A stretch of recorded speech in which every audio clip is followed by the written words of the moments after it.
Na vez seguinte que a Virgem Maria apareceu, ela disse: vá para o topo do monte e reúna todas as flores que puder encontrar. Ele colheu as flores em seu manto e as levou ao bispo.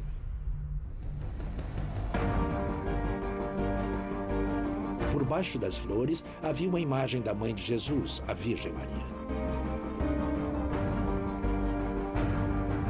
Em busca do tesouro sagrado, Nossa Senhora de Guadalupe. A seguir, no History. O anjo Gabriel foi enviado por Deus para uma cidade da Galileia chamada Nazaré, até uma virgem prometida a um homem cujo nome era José, descendente de Davi. E o nome da virgem era Maria. O anjo veio a ela e disse: Ave Maria, cheia de graça, o Senhor está convosco. Abençoada seja entre todas as mulheres. Quando viu, Maria ficou confusa. E o anjo disse: Não tema, Maria, porque encontraste graça diante de Deus. Deves engravidar e dar à luz a um filho, e seu nome deverá ser Jesus. Em busca do tesouro sagrado.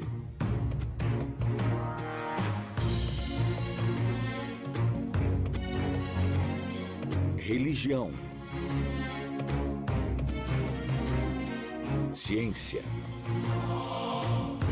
tradição, teologia,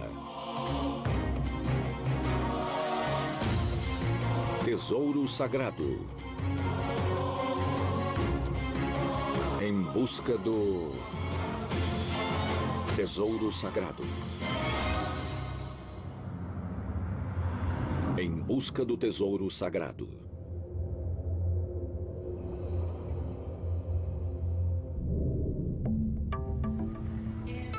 Nesse mundo tão preocupado com bens materiais, há cada vez menos espaço para doutrinas de fé. A fé cega não é mais suficiente. Apesar do velho ditado, a fé não é provada, é sentida, não é mais comum crer sem ver. Pode ser por isso que os crentes erguem seus olhos para o céu, esperando um sinal, algo tangível. Por que não uma relíquia? Eu segui a trilha das mais famosas aparições de Maria em busca dos verdadeiros eventos. Algumas imagens filmadas por equipes de televisão deram informações novas sobre esses fenômenos.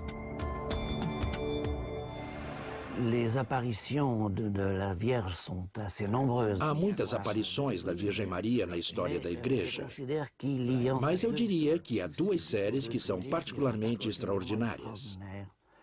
La plus ancienne, ce sont les apparitions de la Vierge au Mexique. A mais antiga é uma série de aparições da Virgem Maria no México em 1531.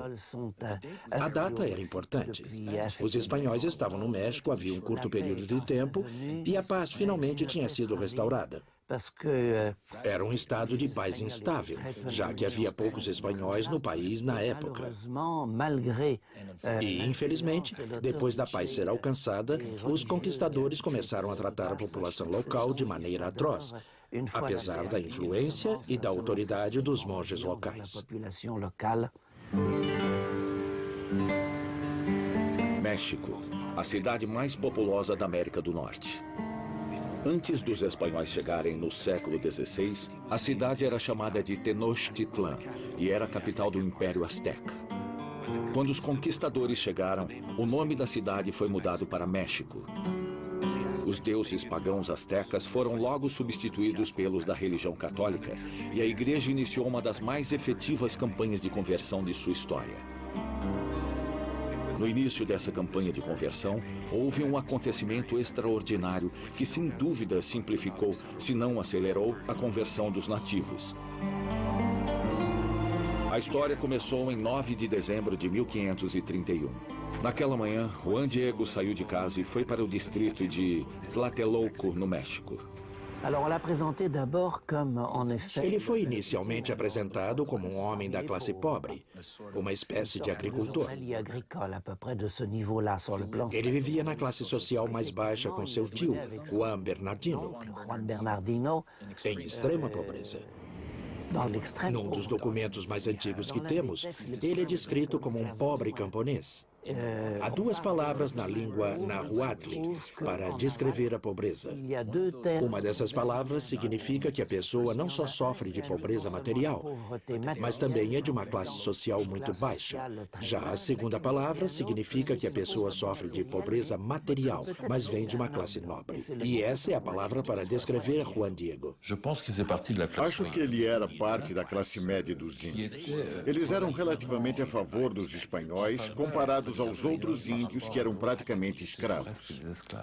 Ele était déjà converti et il allait Ele se converteu e ia com frequência à catedral no centro da cidade para receber instrução religiosa e ir à missa. pour avoir un complément de formation religieuse, assister à la messe. Em 1531, o país passava por um período importante e a Virgem Maria não apareceu diante do bispo local, que não tinha sido consagrado como bispo ainda, só tinha sido indicado.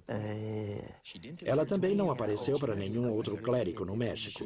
Ela apareceu para um camponês indígena. Em busca do tesouro sagrado.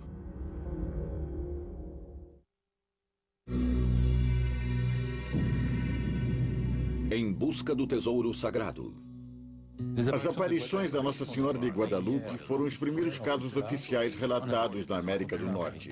Ela apareceu para um camponês indígena convertido no México. Enquanto se aproximava do Monte Tepeyac, Juan Diego ouviu uma música suave tocando e uma voz falou com ele em tom afetuoso. Juan Dieguito, a voz chamou. Curioso, o índio subiu o monte e encontrou uma bela jovem de voz doce diante dele.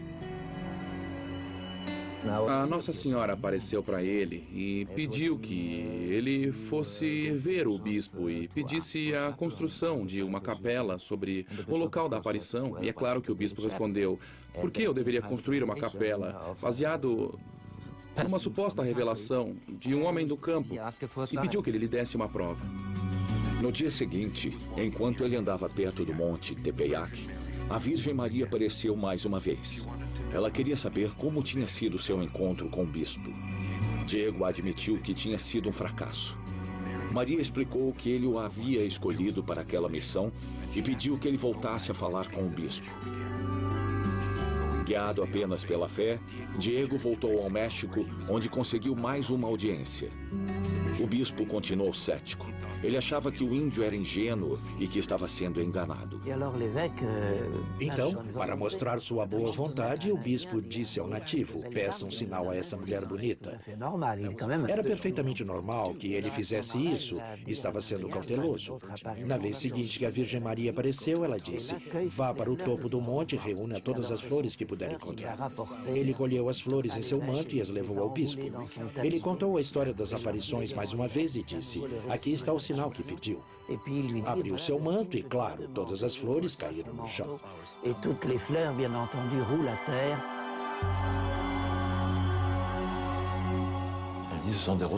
Eram rosas de Castilha, o que impressionou o bispo, que era espanhol. O mais estranho foi a mancha misteriosa que ficou no manto. Et à sa grande surprise, Para sua grande surpresa, o bispo também caiu no chão de joelhos diante de Diego, devant lui, porque manchada no manto, por baixo das flores, havia uma imagem da mãe de Jesus, a Virgem Maria. la Sainte Vierge s'est imprimée. A mensagem do emissário da Virgem Maria finalmente foi ouvida. Os índios se reconheceram naquela mulher que aparecia para um dos seus. Ela também usou sinais e símbolos reconhecidos por eles e assumiu uma aparência familiar a eles, ou por uma projeção mental de como os seres divinos deveriam ser, ou simplesmente porque ela se apresentava como uma indígena parecida com eles. E a imagem continha elementos simbólicos que os astecas compreendiam. E esse milagre que ocorreu no campo acabou rendendo muitas conversões. Bom, a ponto da maioria dos índios se tornarem cristãos. Em 1754, Nossa Senhora de Guadalupe foi declarada Santa Padroeira do México. Et alors, évidemment, ça va jouer un rôle considérable après Claro que esse incidente teve um grande papel nos esforços para converter o México ao cristianismo, já que os nativos ficaram honrados por essa visita da Mãe de Jesus. Être directement honoré par la visite de la Mère de Dieu. Daquele ponto em diante, os espanhóis foram obrigados a tratar os índios com um pouco mais de consideração. A primeira capela construída no local das aparições, como pedido pela Virgem Maria, não era grande o suficiente para receber todos os devotos, que eram cada vez mais. Ela foi substituída por uma igreja maior, chamada de Capela dos Índios, enquanto uma estrutura ainda maior começava a ser construída. Entre 1694 e 1709, uma nova basílica em estilo barroco foi construída, mas, infelizmente, os terremotos enfraqueceram a estrutura durante os anos. Então, em 1976, uma imensa basílica foi construída ao lado da antiga, na mesma praça. Essa nova basílica, na forma de uma tenda, conhecida como Nueva Basílica, conseguiu suportar as forças destrutivas de terremotos com o tempo. Em momentos bons e ruins, 5.000 católicos chegam aqui a cada dia, sendo aproximadamente 100.000 aos domingos. Em 12 de dezembro, data de aniversário do milagre de Tilma, 1 milhão de católicos vêm aqui para assistir à missa. Acima do altar, em plena vista, a congregação sempre pode ver uma das relíquias mais extraordinárias de todos os tempos, a Tilma de Juan Diego com sua imagem milagrosa. Em busca do tesouro sagrado. Em busca do tesouro sagrado. De todas as figuras bíblicas, sem dúvida a Virgem Maria tem um número recorde de aparições. Suas aparições às vezes dão viradas inesperadas. Em 1996, jornais de todo o mundo relataram que uma imagem da Virgem Maria tinha aparecido na janela de um prédio de escritórios em Clearwater, Flórida. A imagem continuou visível por anos, independente do quanto lavassem as janelas. Em 2004, as 3 janelas foram destruídas. É verdade que geralmente temos a impressão de que as aparições marianas aumentam em quantidade. Acho que elas aumentaram no nosso século, principalmente nas últimas décadas. Ainda precisamos continuar cautelosos e ainda vai levar um tempo para a autenticidade delas ser reconhecida. Na verdade, houve aparições marianas durante toda a história. A mais antiga, e que parece haver um bom motivo para acreditar que era autêntica, provavelmente foi a de Notre-Dame de Puy. De acordo com algumas histórias, aconteceu no ano 47 do primeiro século. Há um bom motivo para se pensar que foi mesmo uma aparição, apesar dos documentos que a descrevem terem sido escritos muito depois. No século IV, a Virgem Maria apareceu para um aristocrata em Roma, pedindo que ele construísse uma capela em seu nome. Essa aparição deve ser a origem da Basílica de Santa Maria Maggiore, em Roma. No entanto, foi só em 1061 que a primeira aparição da Virgem Maria foi documentada quando aconteceu. Ocorreu na pequena cidade de Little Walsingham, em Norfolk, Inglaterra. Depois de aparecer em Walsingham em 1061, a Virgem Maria começou a aparecer mais frequentemente. Cada aparição é parte de um corpo maior que fornece informações facilmente detectadas e marcantes por sua pureza e detalhe. Ocasionalmente, as aparições chamam a atenção por sua natureza espetacular. Nas aparições em Lourdes, o que convenceu os cidadãos e depois as autoridades religiosas foi a simplicidade e o significado profundo das mensagens. Lourdes fica localizada no sudoeste da França. O rio Gave de Pau corre pela cidade, que tem uma população de 16.000 pessoas. Mas uma vez que se chega ao local sagrado, a atmosfera é bem diferente. Lourdes é o local de peregrinação mais popular da França, tendo por volta de 5 milhões de visitantes por ano, dentre os quais 60.000 são doentes ou inválidos. Os peregrinos vêm dos 4 cantos do mundo para visitar uma caverna que, até 1858, não era interessante para ninguém. Mas naquele ano, uma adolescente chamada Bernadette Soubirous estava prestes a mudar essa pequena comunidade nos Altos Pirineus. A testemunha de Lourdes, Bernadette Soubirous, Era uma criança do que nós aqui na Europa chamamos de quarto mundo, onde você encontra os menos privilegiados da sociedade. Seus pais tinham uma existência miserável e a família vivia em quartos lotados em uma área insalubre chamada de cachorro. Bernadette era asmática, nunca tinha ido à escola. As crianças foram deixadas à própria sorte depois que o pai tinha ficado desempregado. Viviam em estado de miséria extrema. É interessante que as aparições tenham ocorrido quando essa menina e seus amigos estavam pegando ossos para vender a um trapeiro e comprar lenha. Ela era uma menina simples, muito pobre. A fome era constante nas vidas do Subhur. Conta a história que um dia, o irmão mais novo de Bernadette estava com tanta fome que foi encontrado na igreja comendo a cera da vela que caía no chão.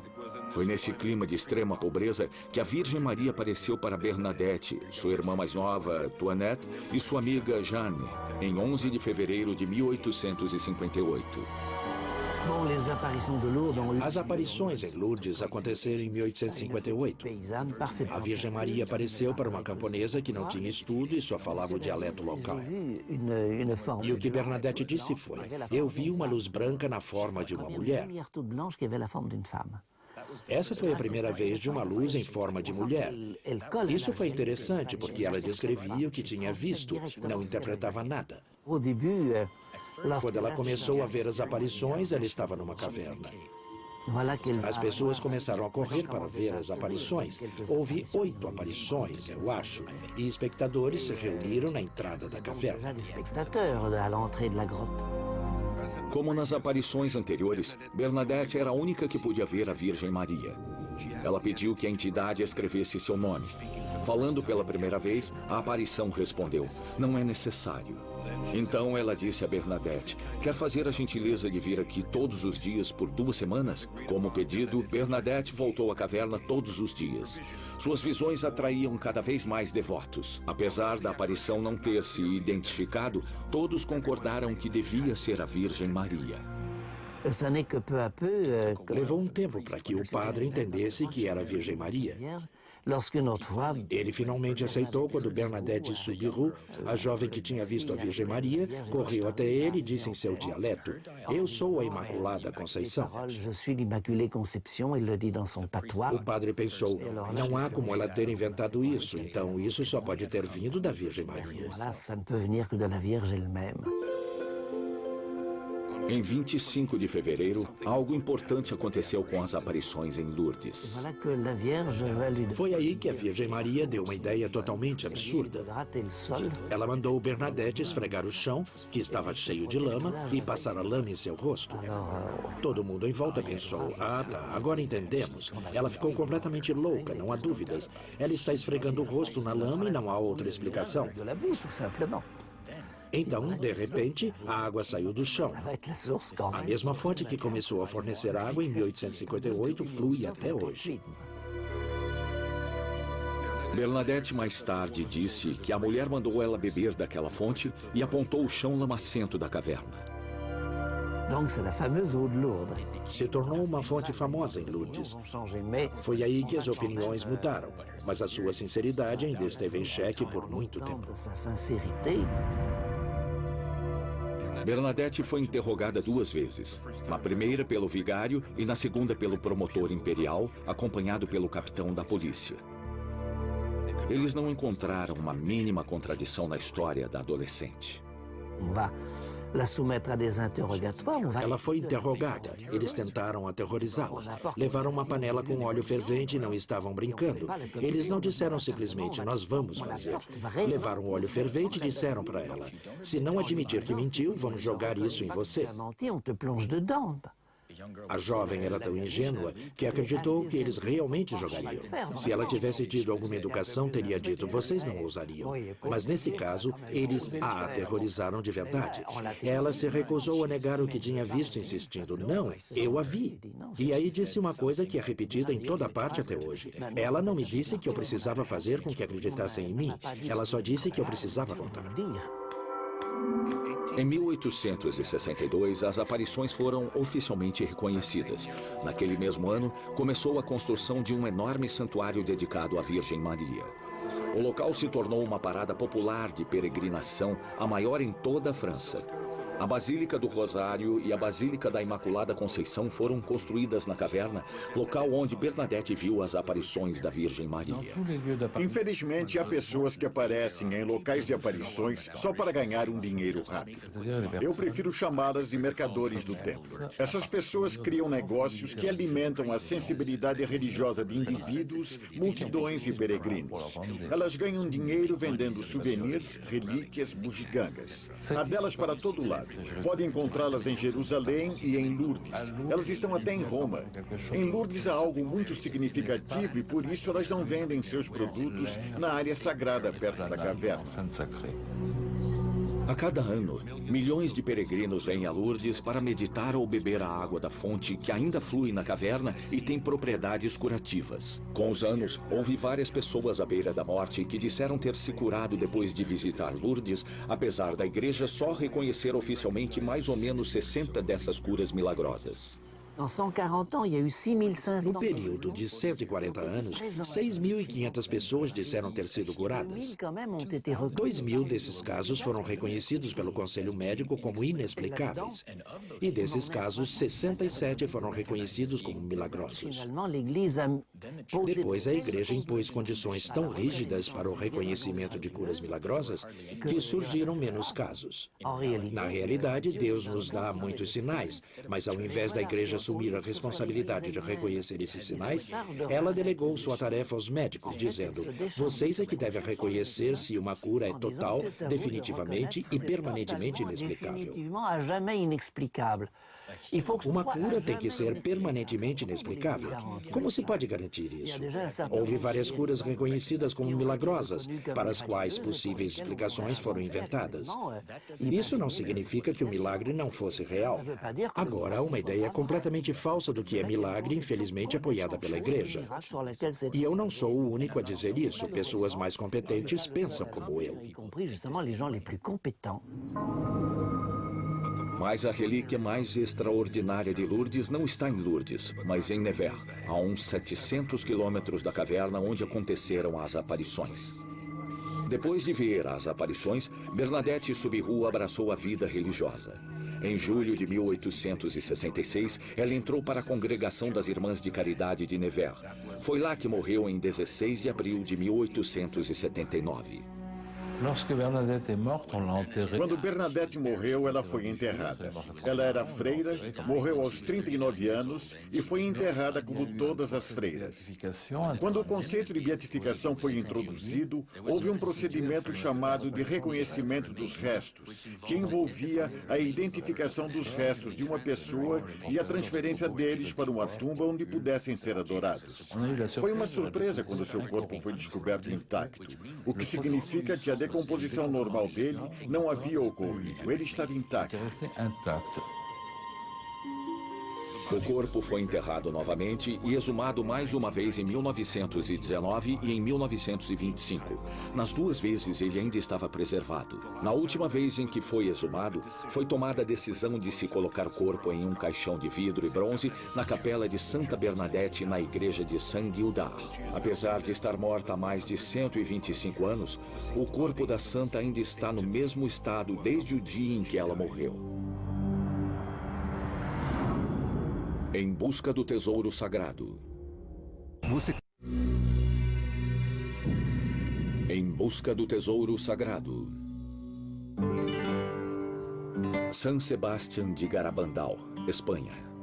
A pequena aldeia de San Sebastián de Garabandal fica localizada por volta de 500 metros de altitude nas montanhas de Cantábria, ao norte da Espanha. Sua população de 300 pessoas consiste principalmente de fazendeiros e mineiros. No início dos anos 1960, essa pequena aldeia perdida nas montanhas se tornou local de aparições incríveis da Virgem Maria.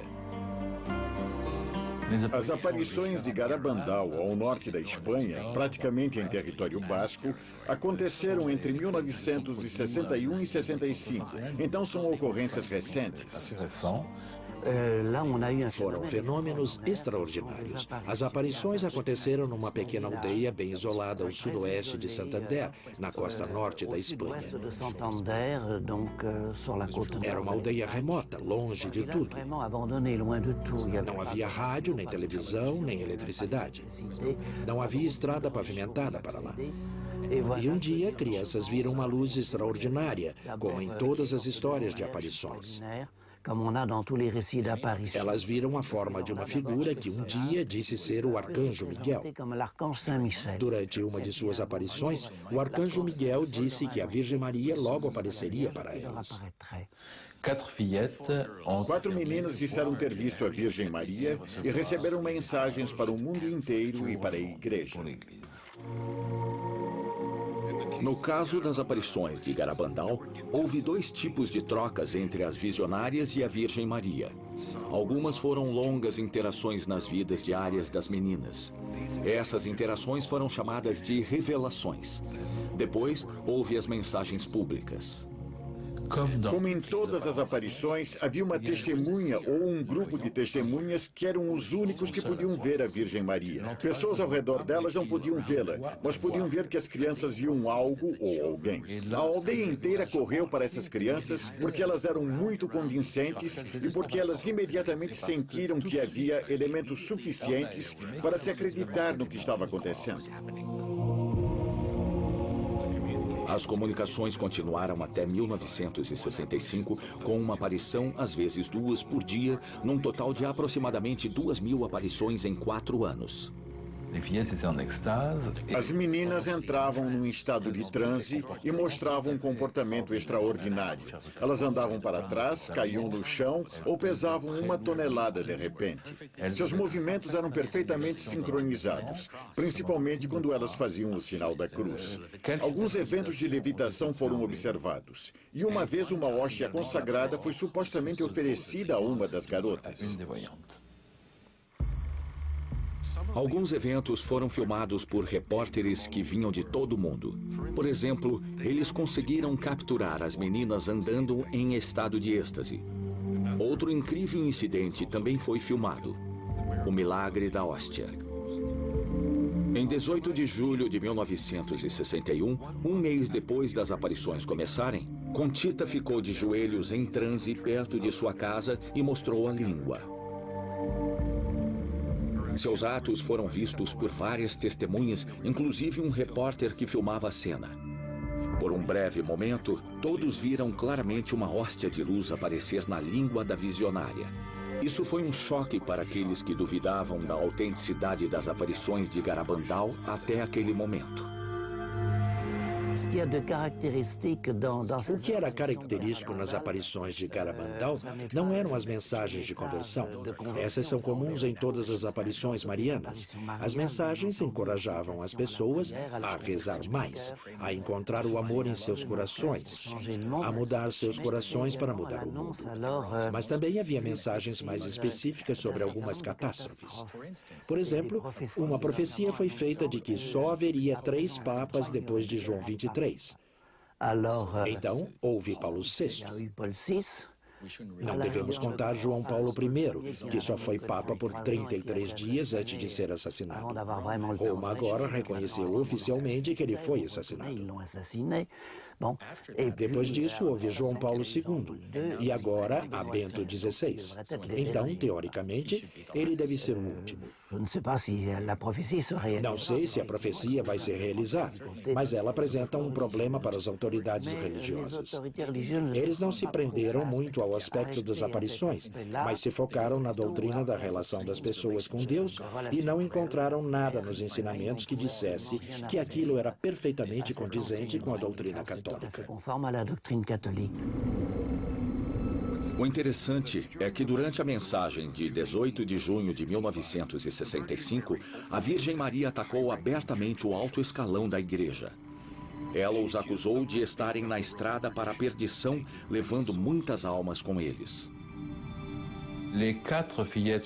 As 4 garotas viraram mulheres, casaram e tiveram seus filhos. E agora vivem as vidas tranquilas que mereciam ter. Elas se mudaram para longe da aldeia onde nasceram. Quanto à pequena aldeia onde ocorreram os eventos, a vida voltou ao normal. No monte perto do Pinheiral, onde ocorreu a maior parte das aparições, um santuário e uma pequena capela dedicados à Virgem Maria foram erguidos. É um exemplo diferente do comércio de Lourdes.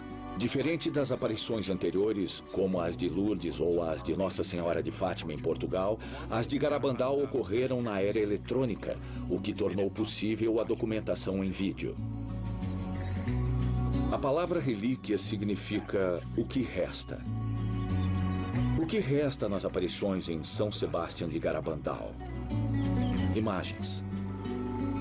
Não só imagens dos devotos comparecendo a uma manifestação divina, como nas fotos tiradas de Nossa Senhora de Fátima, mas imagens relíquias mostrando eventos extraordinários que continuam totalmente inexplicáveis, como as garotas andando em estado de êxtase ou o milagre da hóstia. Em busca do tesouro sagrado. Em busca do tesouro sagrado. As imagens filmadas em San Sebastián de Garabandal mostram um fenômeno incrível, tanto quanto aqueles de Zaytun, no Egito. Elas começaram em 1968 em Zaytun, então são recentes. Na época, Zaytun era um subúrbio do Cairo, mas agora é mais um distrito. A cidade tem uma população de 16 milhões. Em outras palavras, uma vez e meia de Paris.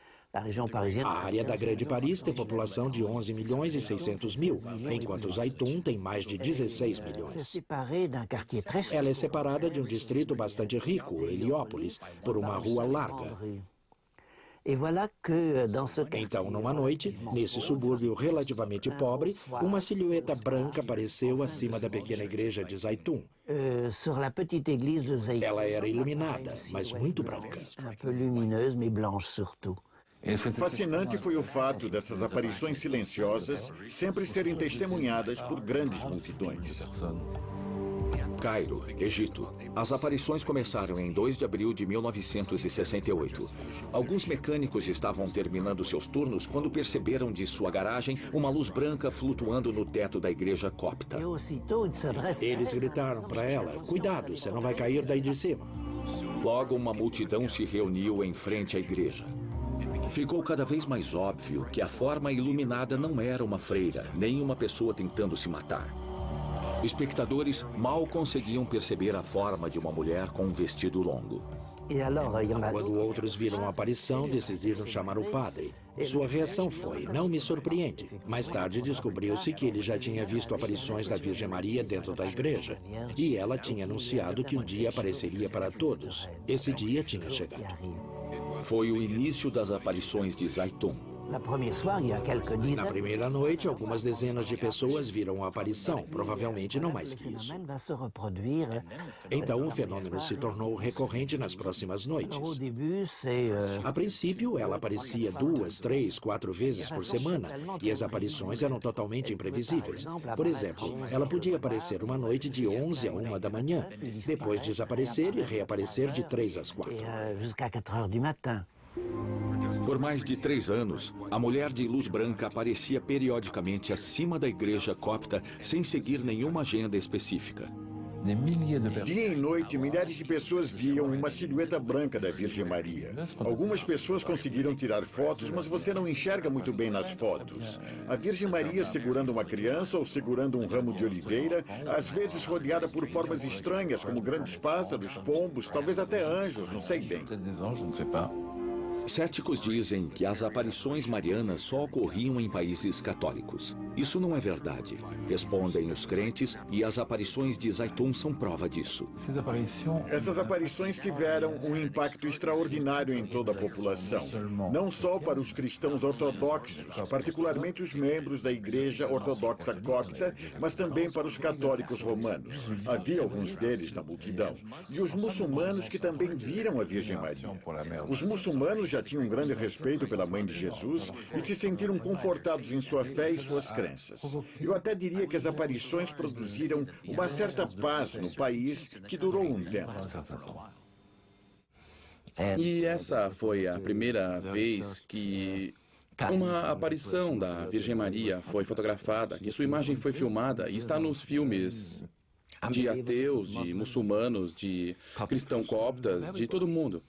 É uma prova de que não se trata só de um fenômeno subjetivo que se produz na sua mente, mas de um fato real que pôde ser observado. Essas manifestações aconteceram na Igreja Ortodoxa Copta da Virgem Maria, uma igreja que foi dedicada à Mãe de Jesus. Tanto em San Sebastián de Garabandal como em Zaitun, os devotos tiveram as fotografias e as imagens em vídeo para provar que as aparições ocorreram. Nesse caso de Zaitun, no Egito, havia centenas de fotos e até de filmes que foram feitos por testemunhas da aparição da Virgem. No século XVI, a fotografia ainda não tinha sido inventada, e por isso a imagem impressa na tilma de Juan Diego parecia tão milagrosa. Ela foi mesmo um milagre? Em busca do tesouro sagrado. Em busca do tesouro sagrado.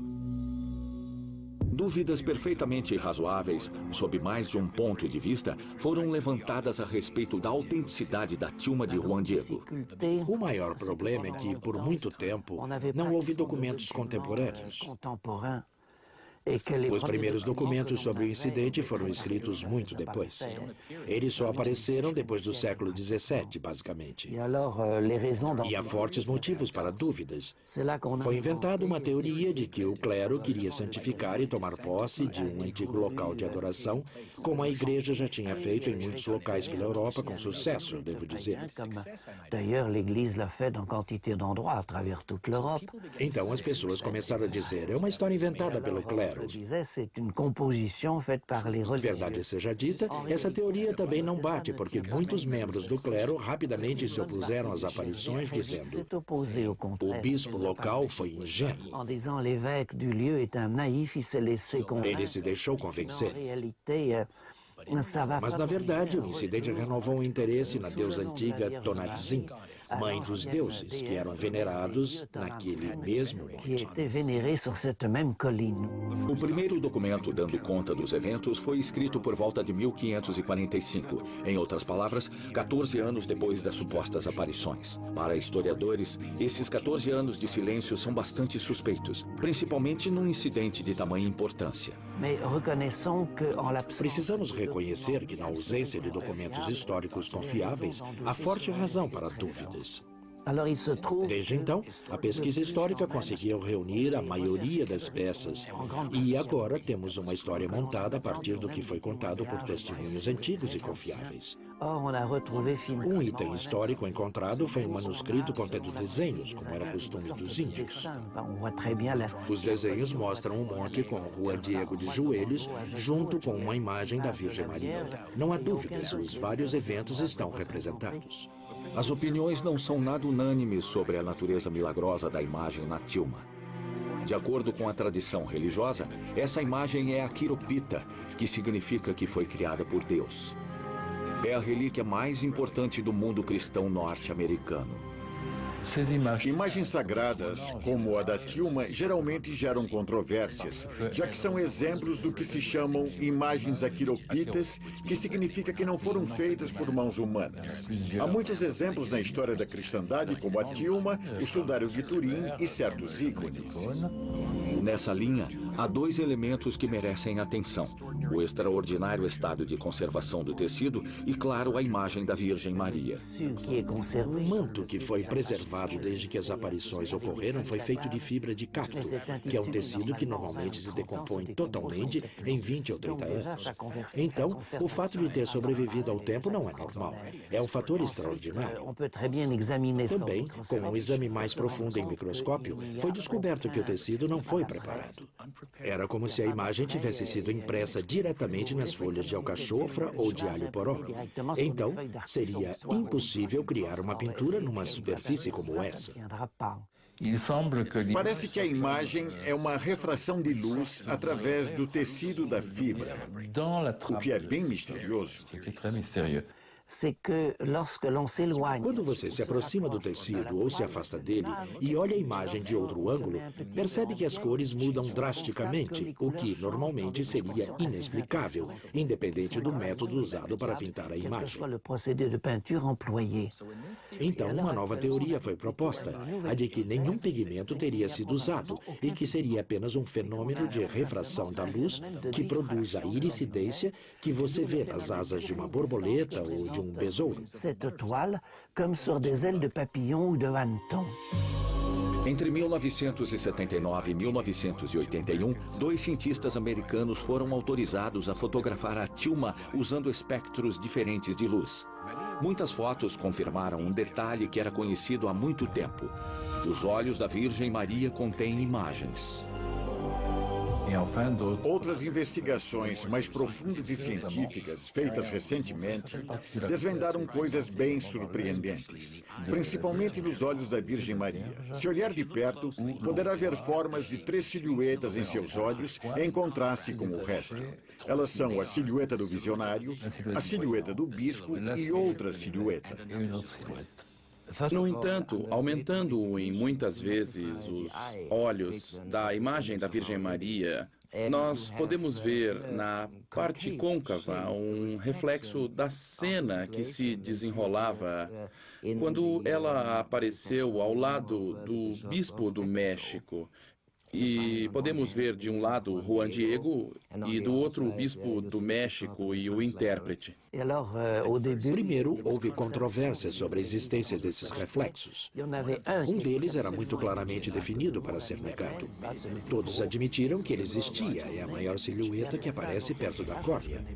Mas depois disso, outra pessoa que conheço bem, Ashley Tosman, descobriu uma dúzia de outras imagens nos olhos, incluindo uma mulher negra de cabelos encaracolados. Quando essas descobertas foram publicadas, os historiadores disseram: não, isso não é possível, não pode ser. Não havia negros na América do Norte na época. Mas então, alguém descobriu o Último Testamento de Zumárraga, o bispo do México, que dizia que, em sinal de reconhecimento, ele libertava uma escrava negra que tinha trazido para o México. Daí foi um pulo para a conclusão de que os olhos da Virgem Maria tinham capturado o momento exato em que Diego abriu seu manto diante do bispo Zamurraga, como uma câmera tirando uma foto. Os que acreditam na autenticidade do manto ficaram felizes com isso. O que foi ainda mais extraordinário foi que, quando oftalmologistas examinaram o olho com um oftalmoscópio, perceberam um fenômeno que pode ser considerado um milagre permanente. Quando moveram o oftalmoscópio para escanear o fundo do olho, viram 2 pequenas luzes que seguiam o movimento do aparelho, o que é normal, e outra luz que se movia na direção oposta, o que também é normal. Oui, seulement ça n'est possible que si l'œil présente un relief. Só que isso só acontece quando o olho tem profundidade, com uma superfície côncava. O tecido é absolutamente plano e muito fino. A imagem atravessa o pano. Em outras palavras, cada vez que viram isso acontecer, eles viram algo que era impossível. E o efeito é permanente. Qualquer um pode subir numa escada, examinar os olhos de novo e ver esse fenômeno que não é possível.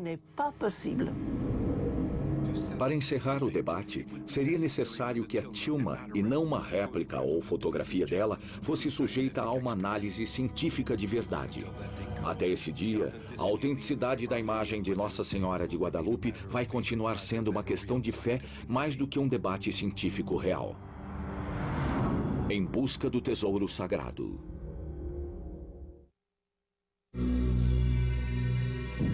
Em busca do tesouro sagrado. Sendo autêntico ou não, o milagre de Nossa Senhora de Guadalupe contribuiu muito para a conversão do povo indígena do México à cristandade. Entre 1532 e 1538, 8 milhões se tornaram cristãos. Hoje em dia, a imagem da tilma é muito mais do que um simples símbolo religioso. Ela é um emblema nacional visto em toda parte. Toda casa, escola e empresa tem sua imagem. Alguns pintaram a imagem em suas casas, enquanto outros a tatuaram em seus corpos. Toureiros a abordam em seu uniforme como se fosse um talismã para protegê-los. A imagem do manto de Juan Diego não precisa mais provar a autenticidade para ser um símbolo de união, um símbolo que transcende a fé. Eu diria que, provavelmente, as pessoas vão continuar a buscar maneiras de mostrar que seres humanos criaram imagens que foram supostamente criadas pelo divino. E acho que há muita especulação sobre uma possível má-fé envolvida. Algumas coisas precisam ser aceitas como são.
E, infelizmente, depois da paz ser alcançada, os conquistadores começaram a tratar a população local de maneira atroz, apesar da influência e da autoridade dos monges locais.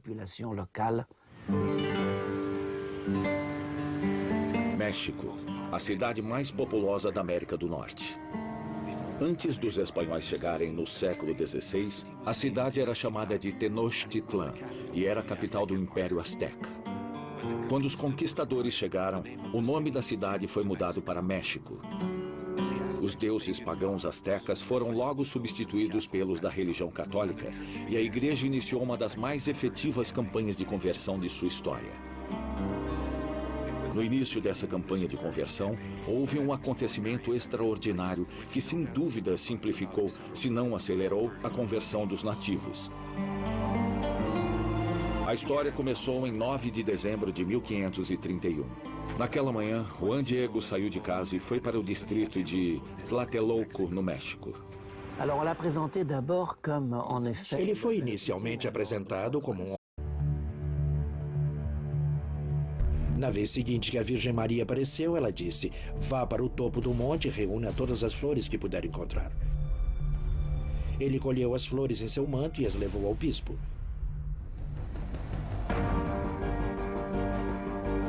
Por baixo das flores havia uma imagem da mãe de Jesus, a Virgem Maria. Em busca do tesouro sagrado, Nossa Senhora de Guadalupe. A seguir, no History. O anjo Gabriel foi enviado por Deus para uma cidade da Galileia chamada Nazaré. Até uma virgem prometida a um homem cujo nome era José, descendente de Davi. E o nome da virgem era Maria. O anjo veio a ela e disse: "Ave Maria, cheia de graça, o Senhor está convosco. Abençoada seja entre todas as mulheres." Quando viu, Maria ficou confusa. E o anjo disse: "Não tema, Maria, porque Homem da classe pobre, uma espécie de agricultor. Ele vivia na classe social mais baixa com seu tio, Juan Bernardino, em extrema pobreza. Num dos documentos mais antigos que temos, ele é descrito como um pobre camponês. Há duas palavras na língua nahuatl para descrever a pobreza.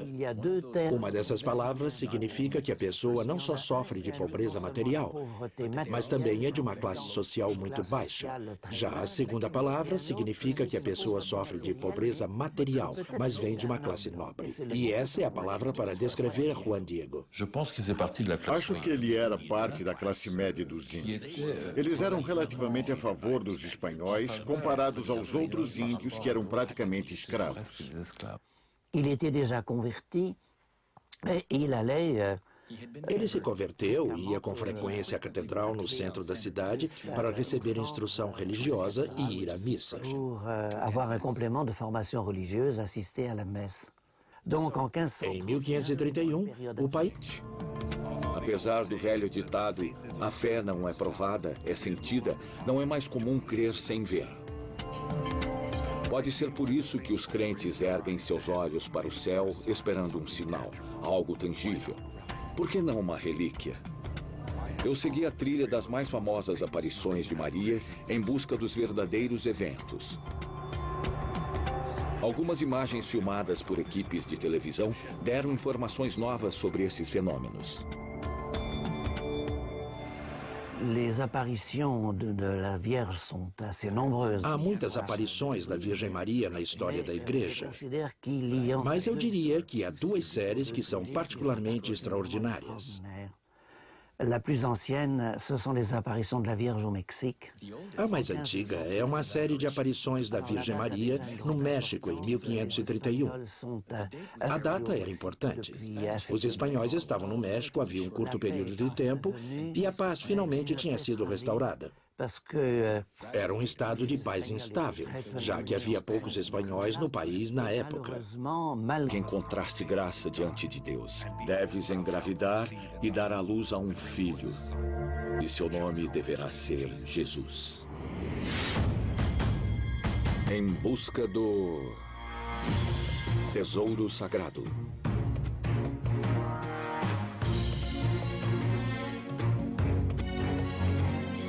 Religião, ciência, tradição, teologia, tesouro sagrado, em busca do tesouro sagrado. Em busca do tesouro sagrado.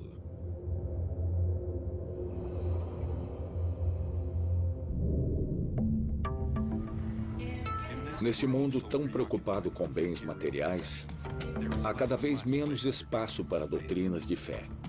A fé cega não é mais suficiente.